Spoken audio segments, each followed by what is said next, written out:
In SCP Site Roleplay, there are a lot of features, and there are lots of them that you might not know about. So in this video, I'll be telling you 20 things you didn't know about SCP Site Roleplay. This video is going to be split into 3 sections. The first section is filled with the most known strategies and facts that a majority of the people know. The second section is the less known features, and the third is the obscure features that not a lot of people know about, but maybe a select few do. And trust me, they get pretty insane. And feel free to test yourself, because you might know all of these, or you might know none. Before we start this video, I just want to say that I'm currently hosting mod apps in my Discord server. So if you want to become a moderator and moderate my streams, my Discord server, then now's your chance. They're only going to be open for a couple more days until they close. So act fast and you might get a spot. Link and requirements will be in the description. Anyways, enjoy this video. Alright, so there's a way to disarm O35, and it's pretty simple. So all you need to do is grab your Class D, and you need to bring him to 330. So 330 is right next to the med bay and the Class D containment right over here. All right, once he's in here, I'm gonna bring him into the containment, and he's going to take 3 pieces of candy. After the third one, his arms will fall off, and now you can bring him to O35. Once you bring him to O35, you will put on the mask. Now, he tries to break the glass. He can't, and he can try to kill me, but nothing will happen because he doesn't have arms. And the same thing works with 409 as well, because that's also a melee SCP, works with 701. So this is a good way to disarm OT5 in public servers if you don't want them to like light him up when he gets into Connex checkpoint. So that's what usually happens. And yeah, you can test OT5 with lots of SCPs, and it's pretty cool. If you go to the IA spawn room, there's an easy way to check the event statuses, which are basically just the cooldowns in every server that prevent you from just like spamming the events over and over. So if you walk down here towards the TVs, you can walk all the way over to the right, and you can see that the threats are all at 100%, which basically means that any event can be used, 076, 610, a riot if you want. And as time goes on and the cooldowns go back down, it will go up to 100%. Alright, so the lights are off. There is an easy way to flank CIs if they're ever camping. What you're going to want to do is go over to the entrance zone and just take the path I'm following here to get to maintenance.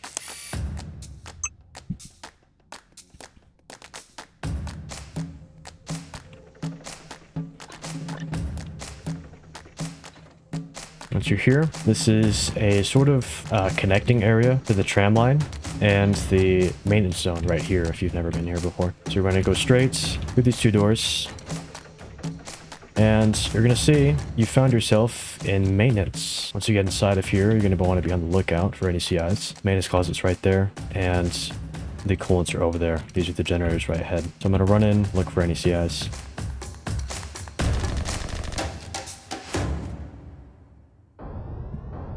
If you equip 714 and you get SCP-207, you can drink Infinite 207 and not receive the effects for it at all. This doesn't serve that much of a purpose, but this is a pretty cool cross test. If you didn't know, there is actually a way to pet SCP-999. All you need to do is get a slice of pizza.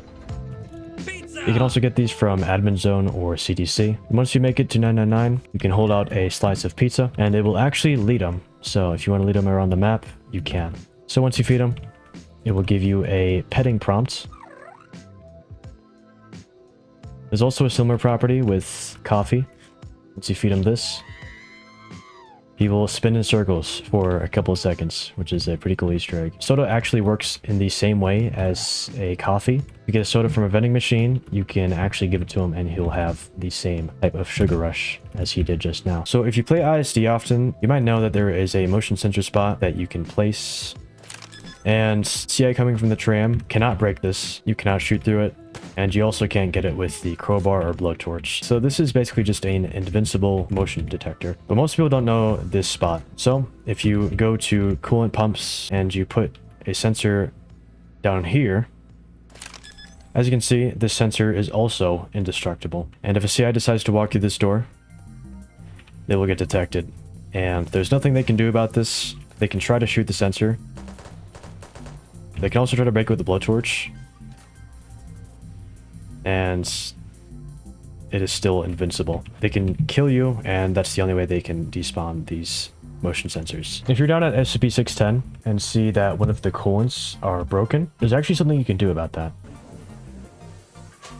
Once you make it down and go up to the cryo, you can actually hold E to repair these things. It takes about the same amount of time it does to plant a C4, And now you have officially restored a cryo pump. The cryo evaporates, the smoke disappears, and everything goes back to normal. And now we'll be moving on to the less known strategies.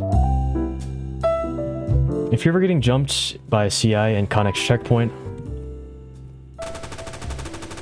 and you don't have any bandages, you can quickly go to the armory and go back out, and you will have your bandage. So this only works if you already have a bandage equipped. This is a lot more convenient if you don't want to go over here and hold E to restock your supplies. So as you can see, that takes a lot longer than just going into the armory and instantly refilling your bandage.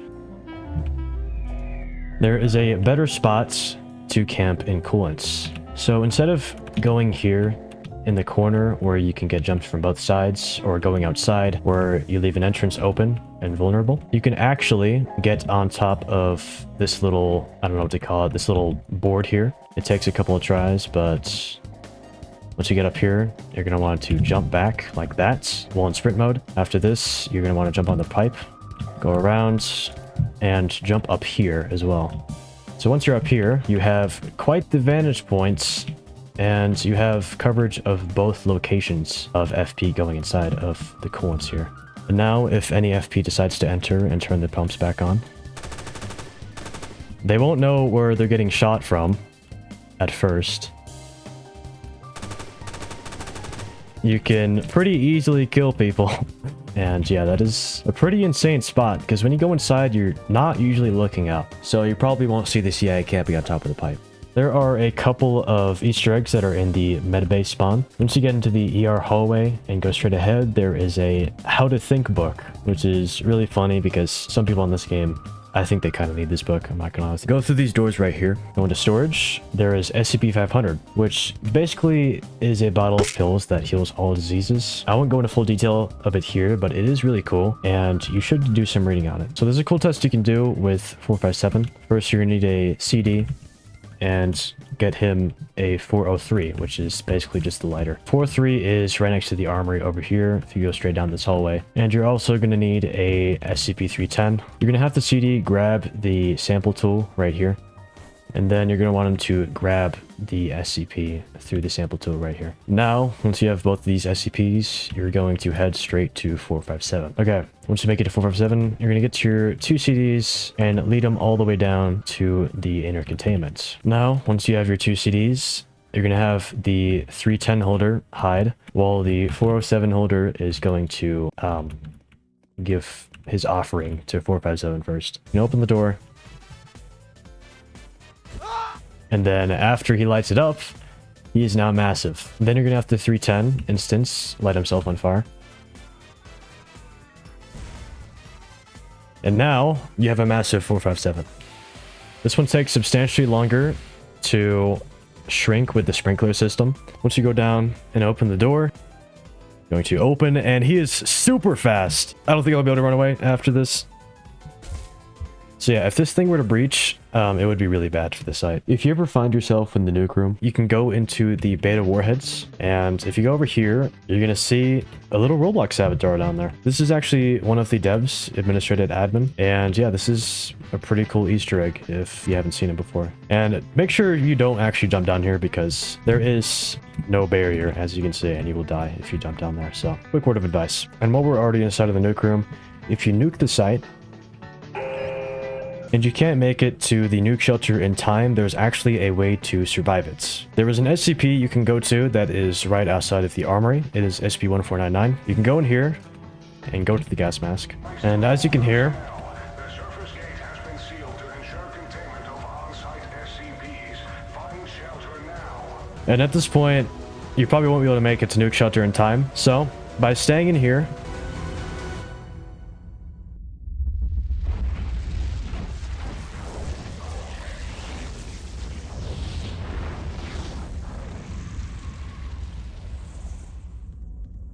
you can survive the nuke, and once you take off the mask, you'll be transported back to the site. This also works with 2521, and I'm pretty sure it also works with 093 as well. So any pocket dimension, you can go inside of it, and you will be able to survive the nuclear blast.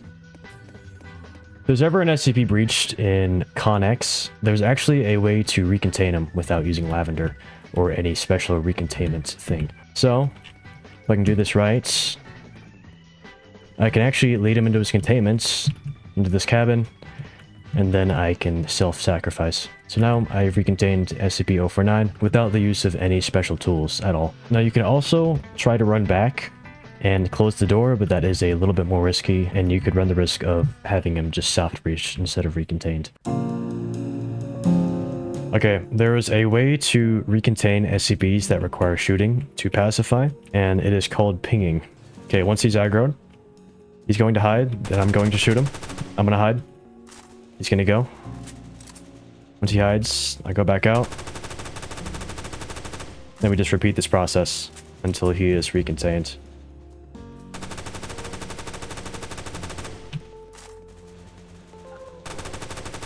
And now, once he is downed, you can go up and calm him.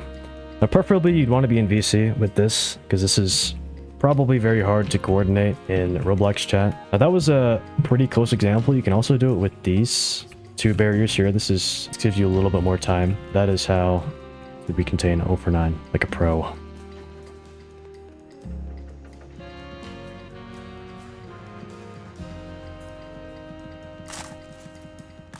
So, if you didn't know, there was actually a way to survive SCP-076's sword. All you need to do is be on Class D and be cuffed. Now, 076 cannot kill me, no matter what he does.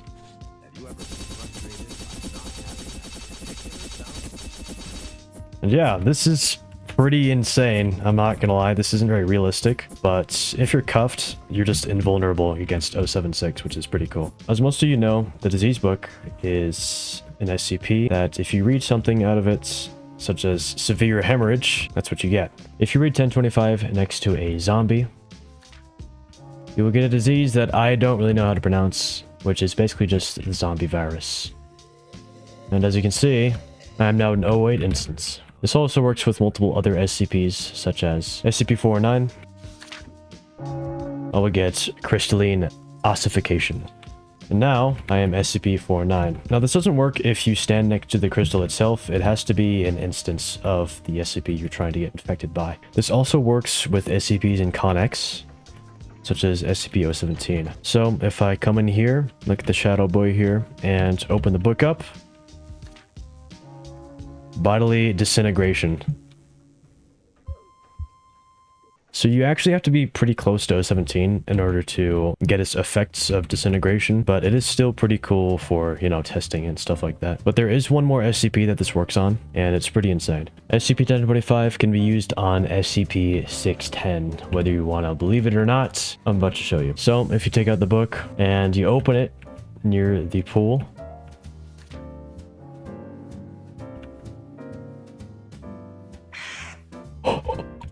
wait, what? Oh my gosh, bro. Oh my god, you can just become a 610 instance. So, if you were to gamble this over and over as a CD, you could become like a tank or a scarab and just like wreak havoc on the site, which is really cool. Oh, I just died.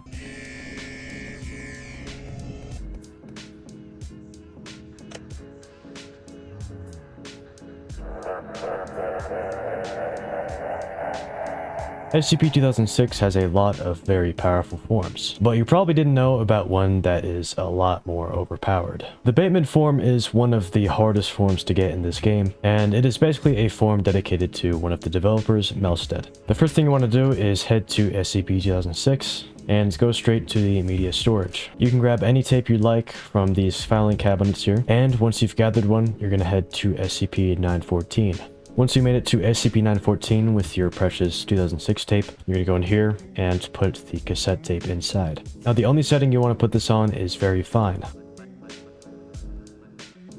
Click the button and grab the cassette. And as you can see, I didn't get the tape. Every time you put this inside of 914, there is a very low chance that you will get the tape. So this is basically just a matter of RNG. And I did this for about 20 minutes and finally got the Bateman tape. But after you get the tape, you're going to want to head straight to 2006. If you're doing this in a public server, you're going to want to be very careful because you have a pretty rare item in your inventory and you don't want to die with it. But if you successfully make it to 2006, you can put the tape in and watch 2006 transform.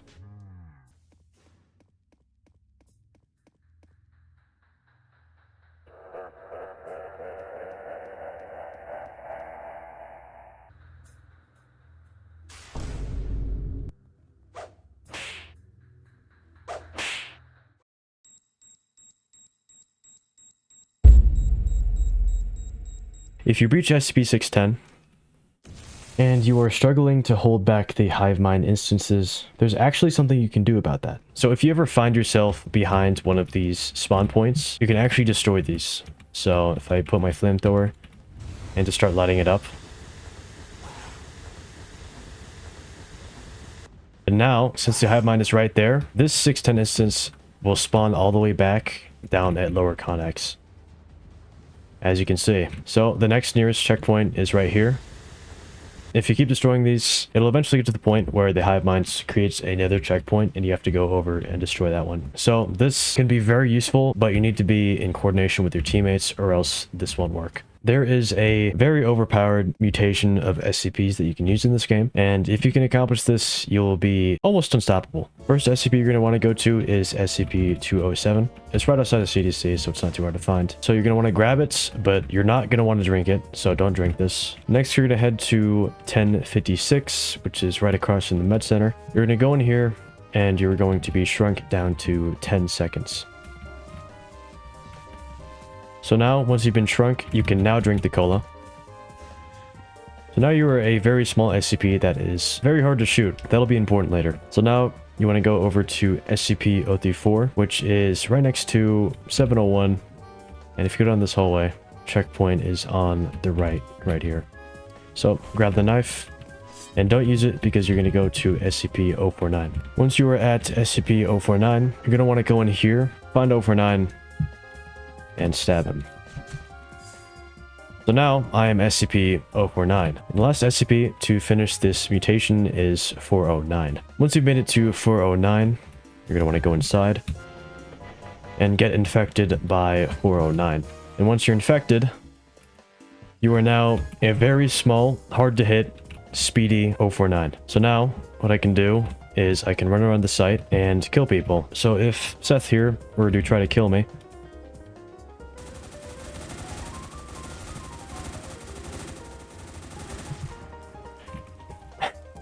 it's very difficult to hit me. I've only taken like a tenth of my HP and I've already infected him. So with more knowledge about this game, use it wisely. And of course, have fun.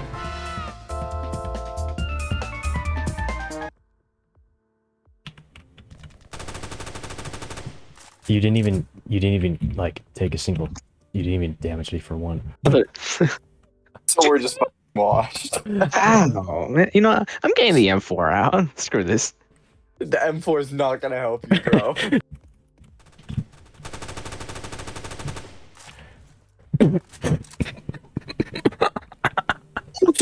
Ultimate, go on, MD. Ultimate, you've lost your CD privileges. One more time, he could redeem himself. No, Ultimate, off.